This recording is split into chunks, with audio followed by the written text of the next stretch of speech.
السلام علیکم. میرا نام عبدالرحیم ساکی ہے. میرے دوست والا حضور یہ سورہ بقرہ سے ہیں دونوں. اعوذ باللہ من الشیطان الرجیم بسم اللہ الرحمن الرحیم.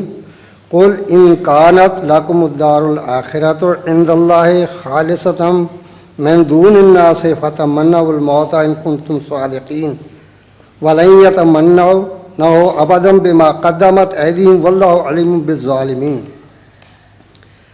تو ان میں یہ کون لوگ ہیں جو یہ کہتے ہیں صرف ساری دنیا کو چھوڑ کر آخرت کا گھر ہمارے لیے ہے؟ کیا وہ کون لوگ ہیں جو یہ کہتے ہیں کہ ساری دنیا کو چھوڑ کر اللہ کا آخری گھر جو ہمارے لیے ہے؟ کیوں جی؟ کہتے ہیں کہ کون ایسے لوگ ہیں جو یہ ایسا کہتے ہیں جن کا قرآن مجید میں ذکر ہے؟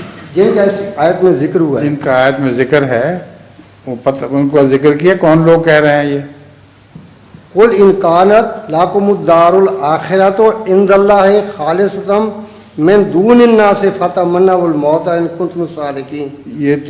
یہ ہے جو لوگ یہ اقرار یہ کہتے ہیں، دعویٰ کرتے ہیں کہ اللہ ہمارا ہے. جی اگر اللہ ان کا ہے تو ان کو پھر سزا نہیں دے گا.